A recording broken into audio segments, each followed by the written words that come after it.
Society Matters.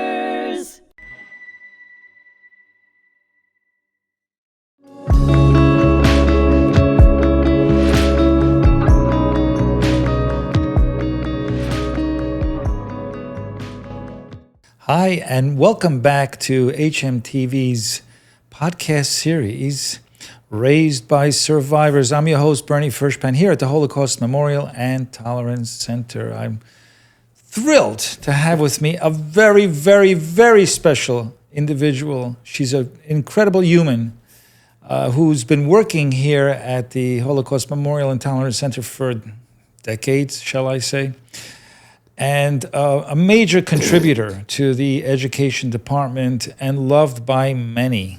She's educated tens and tens of thousands of young people. Meryl Menashe, thank you for being here. And thank you for having me. It's always a pleasure. Thank you so much. You've done a podcast here before. I did. I did my first one last week. That's right, but this is going to be your best one. Of course it will. Okay. I'll get better with time. Wait till they keep going. Because we're talking about being raised by survivors, we kind of grew up a little different than most Americans, I should say. And I loved growing up in Brooklyn with my parents. I think the one word I think about when I think about my childhood was the word loved. What about you? Loved, cherished, adored. Why is that? My family was unique in that my father was the survivor. My mother was from Brooklyn. And yes, I did spend my first few years in Brooklyn before we moved to Forest Hills. Why? Because 1.5 million children were murdered. Yes. And any child that they had was cherished and special. Sometimes a little too cherished and a little too special. Right. That, you know, when you grow up and left the nest, it was like, oh my God, thank you. No, it's true. You know, most of the survivors came from, let's say, Northern Europe, I would say, right? They came from all over the world, but Northern Europe and Poland mostly. Both my parents came from Poland. My dad, the only survivor in a family of 8 people, and he cherished me and my brother. So did my mom. It was just a wonderful, wonderful upbringing, but I had a wonderful life and so much fun, such great memories, fond memories of my parents that I miss so much. But there's a few words that I'm going to throw at you, and you tell me what kind of images does it conjure up, okay? You ready for this one? I'm ready. Kishka. I actually liked it. I just didn't know what it was. And then when people told me what was in it, I still liked it, but it's kind of this weird Yiddish, Eastern European food. My father was also from Poland, so we ate a lot of food from... Let's tell people what kishka is. Kishka is...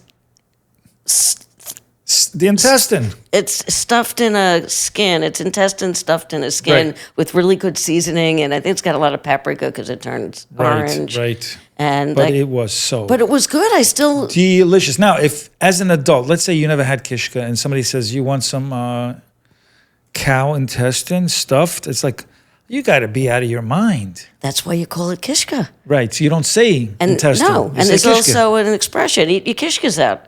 Right. And I guess that's why that's your intestines. Right. My kishkas went up to my throat. Exactly. Yeah, there was actually a song my parents used to play. It was a Polish song. It was called Who Stole the Kishka? Who stole the Kishka? Who stole the Kishka? Someone call a cop. That wasn't one of my father's. My father definitely sang, but I that's the first time I've heard that. Polka. My parent, oh God. First, let's do polka dots, and then we'll do polka. Polka dots? Polka dots. Is it polka dots or polka dots?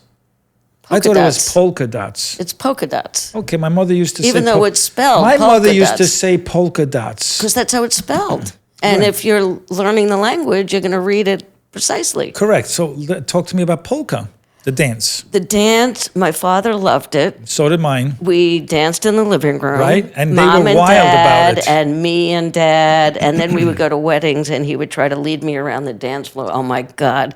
And he would pull me in, and it was so much fun, though.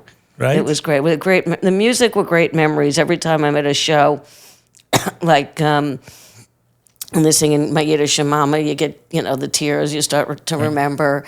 We watched Carol Burnett. We did a lot of music in the house together.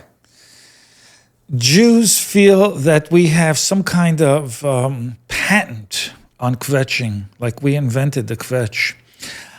They also claim that they invented what goes alongside the kvetch is stand-up comedy, because in the Yiddish theater back in the early 1900s, Jews would get up and complain about their life in America as greenhorns, right? And so, and it was funny, and it became vaudeville acts, and it led up to stand-up comedy up in the Catskills, and went around the world, and everybody does stand-up comedy, but who knew that it was a Jewish invention? I didn't know it came from kvetching. It came from kvetching. I mean, you had people, Milton Berle and Don Rickles and Hannah Right. Youngman. Right, that's like later on. That was later on. So it goes back. I'm losing her name. The Yiddish mama, the female comedian that was very unusual, and I'm losing her name right now. It'll come to me. Okay. Well, I love stand-up comedy.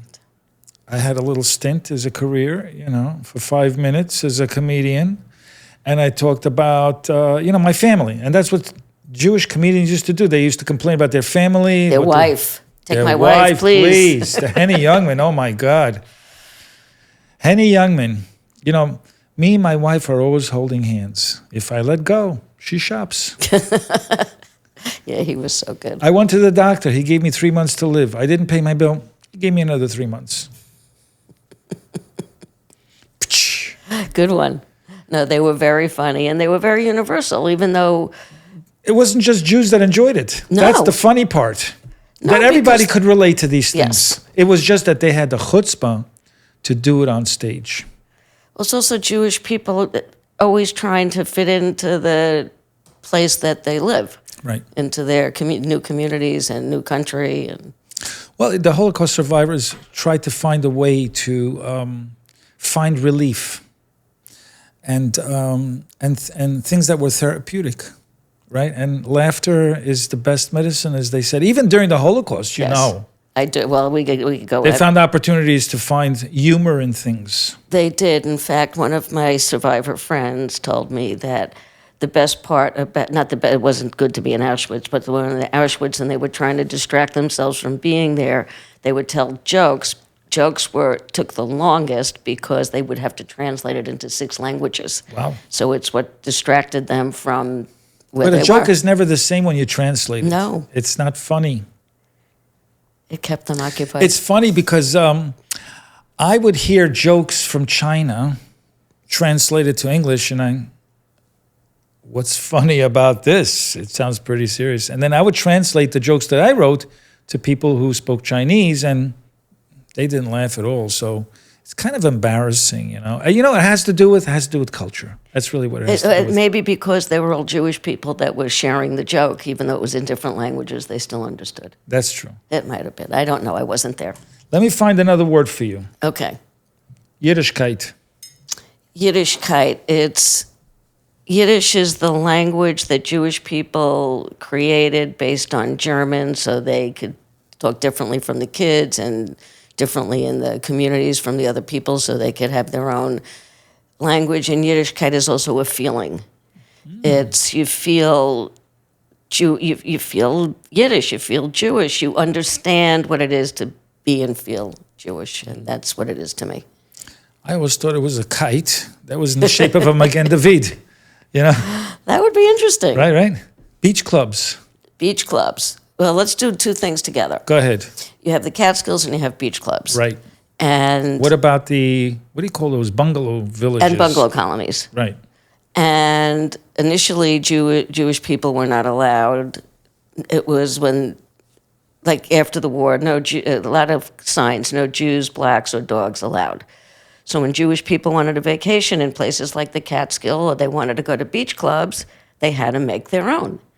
And the beauty of theirs is everybody was welcome in them. But that's how they started. They started because there was no other place to be. And there's one that's very special to me because my dad was from a small town in Poland called Plazova, as were his family. His cousins survived. Nobody else survived in his family, but his cousins did, and their name were the Gams. And they lived in Queens, and they also helped establish a place called Four Seasons Lodge, which was a bungalow colony for Polish Holocaust survivors that existed just until a few years ago.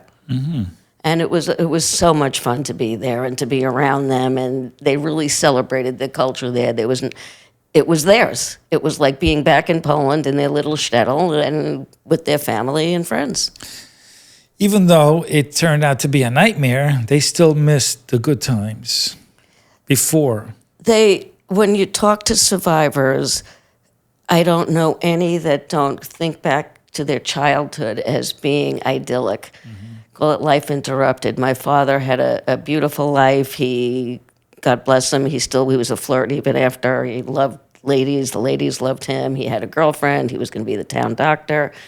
And then the war happened. And he ended up being a surgeon and cutting locks instead of cutting people. But it came in handy.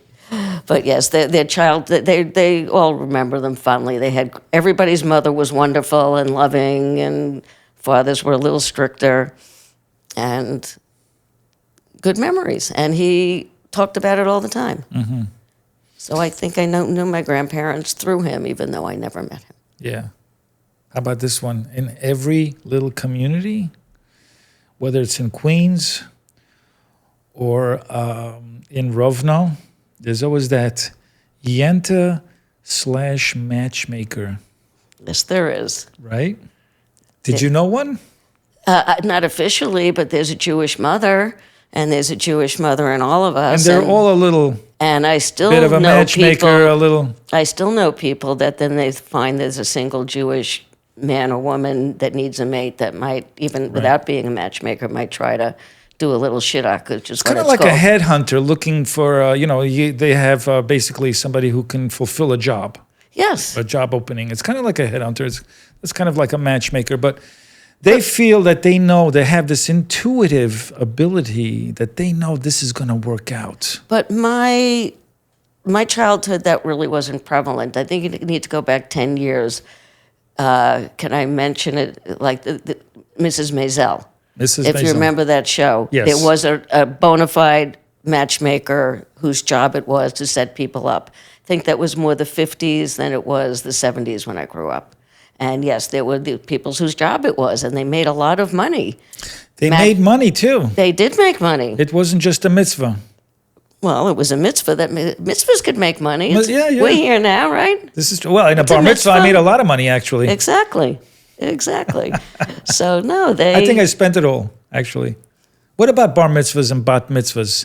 There's a little competition between families. Like, right. Again, I was raised by a European man. And my mother used to complain all the time. She goes, "You're just like your father. You're just like your father. You've got to be more American." I said, "I don't want to be. I'm good where I am." And I wanted a bat mitzvah. And my father said, this was a common in the house, my father would say things like, that's for Americans. Boys get bar mitzvahed. Girls don't get bat mitzvahed. So I didn't have a bat mitzvah. I went to a few, not like in today's world where, they're crazy. The ones I went to were kind of just regular parties. Well, not exactly. Regular parties with music and a lot of food. They had the cocktail hour and the meal. But, it wasn't to the level of when my children were growing up. And one bar mitzvah had the Nick City Dancers, another had, a rock, famous rock star. I didn't experience any of that. But certainly in Forest Hills, being Jewish was normal. Being raised by a survivor was normal. And when I left the nest, there's other things out here. Yeah. My dad grew up in a little village called, it was a shtetl, which means small state, called Ludwipol. Now it's in the Ukraine. Back then it was in Poland. And he remembered that on Tuesdays, whenever they had weddings, it was on a Tuesday, not on a weekend, not on a Sabbath, the polka band or the klezmer band would arrive on one end of the village, start playing, and play all the way to the other end of the village where the wedding took place. And this is how they invited everybody. There were no invitations or RSVPs. The entire village of 1,500 people would show up to this wedding. Could you imagine How do you feed 1,500 people? Back then, it was different. Today, it's very different. Today, there are communities that still do that. That still do that. If you're in an Orthodox community, they will very often post a note at the shul to say so-and-so is getting married this Everybody's Thursday. welcome. Everybody's welcome. And Isn't that beautiful? And then you get there, and everybody's welcome, and they have no idea how many people are showing up. So, I never thought about it, but I know that it was more of an Orthodox community that my father came from. And I didn't think of it like that. And that's how he grew up. But he was not Orthodox, he didn't raise us in that way. He was not religious in that way. But his family was, and so was the whole village. They studied, they prayed every day, and it was a different life back then. It was, yes. My father was we talk about his dad being Orthodox and grandma being secular. So it must have been a very interesting household. Sure. But they lived in the Blazova was also on the Ukrainian border. But they worked it out. They did. Who knows how long? I mean, their marriage got cut short, just like everything else. Right. But they did work it out because, she deferred to him because I'm assuming because that's what you would be doing. When did your parents tell you about the Holocaust or their experience? How old were you?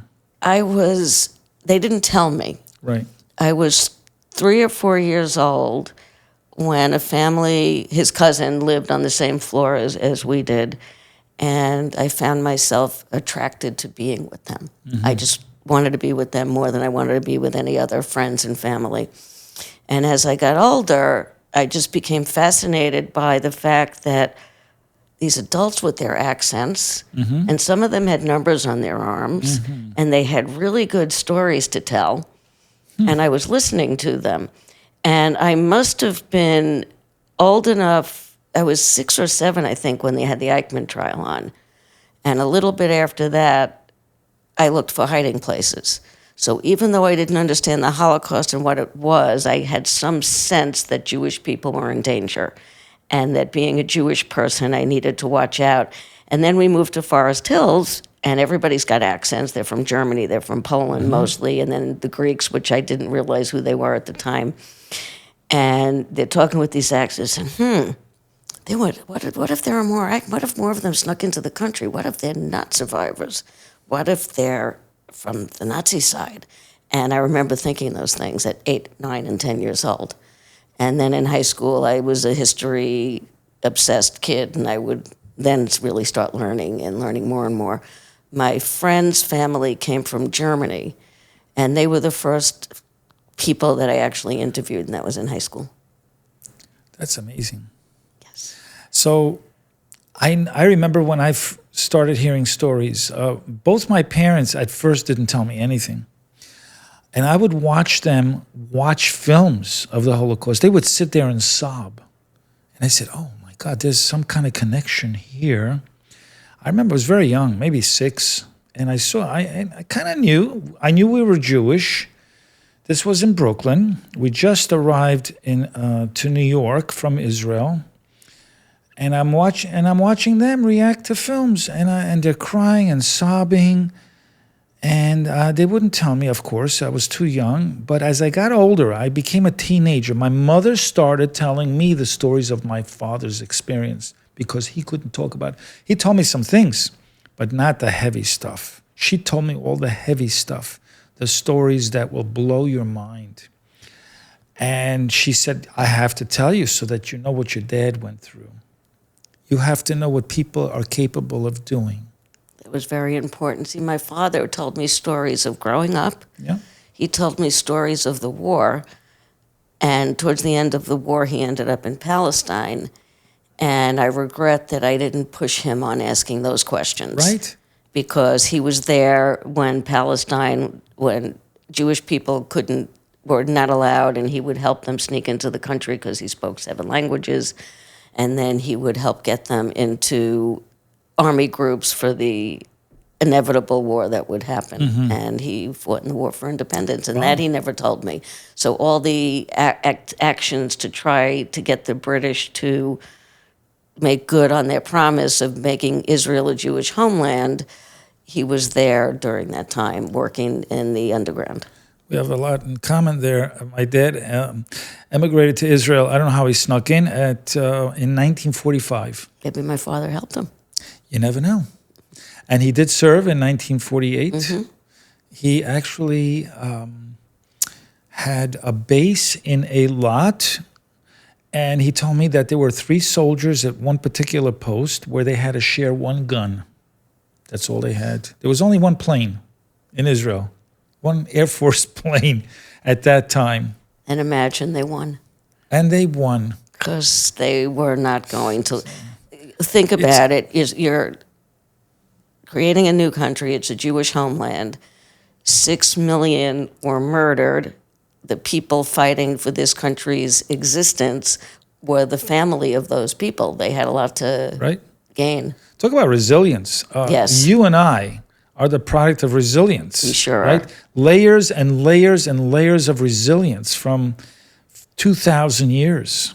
And I think that makes us resilient, because whenever I'm feeling bad about something, I didn't get this I wanted or that I wanted, and then I say, but look at what my father went through. Nothing could equal in comparison to what they went through, and therefore anything that we felt bad about, we kind of had to squelch. It's so true. I talk about this all the time. You and I think the same, and we say the same things. I tell young people, I said, no matter how many problems you think you have, and right now you're probably thinking about this argument you had with your parents or a friend of yours, there's somebody right now in a hospital who's dying, who would jump up and down to have your problem. They would beg to have your problem. It's all perspective. It was snowing one time. I went to a school to speak, and I'm driving, and I'm looking at this winter wonderland in a park in the woods while I'm driving on the highway. And I'm saying, how beautiful. You can see the snow piling up on the branches. It's just gorgeous. And I said, you know what? But if my dad looked at that, it would be a nightmare, because he had to sleep in that. He had to sleep in the woods for 3 years. So everything is perspective, right? We sometimes need to pull ourselves out of our heads and see the bigger picture. And my father-in-law, who was also a survivor from Greece, would always say, look down, not up. So in other words, don't look at what you don't have. Look at what you have, and don't look down at what you don't have, and think about how much you actually do have. So he said to look down and not up? Or look up? Look up and not down. Yeah. Look up and not down, yes. But that's different than when I climbed Mount Kilimanjaro. So that took 5 days to hike. And then you had to look down. The leader of the group said, don't look up, because you're going to be very discouraged, because the summit will never get closer for 5 days until finally the last day it starts getting closer. What an experience. Wow. Yeah, I can't believe I did it. I can't believe you did it either. I'd have a problem with that. It's too cold. 20,000 feet up.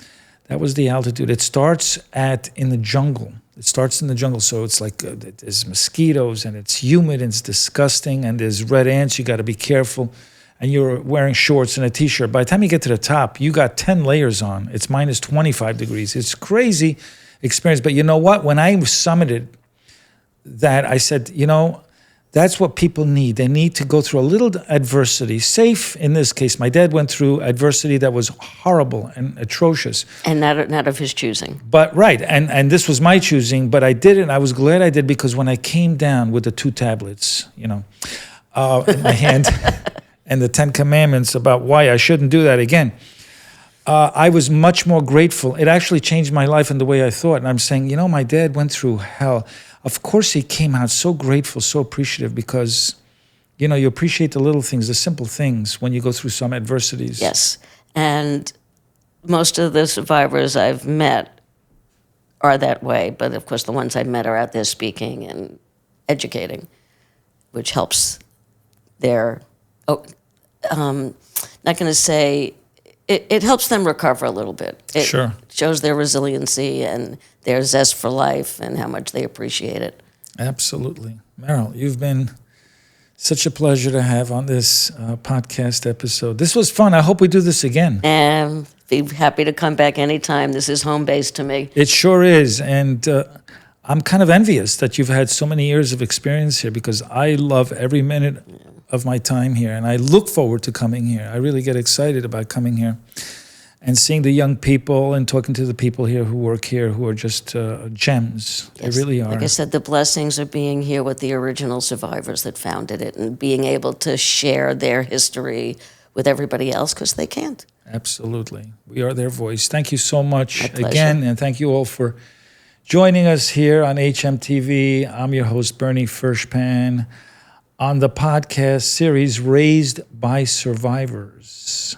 Until next time.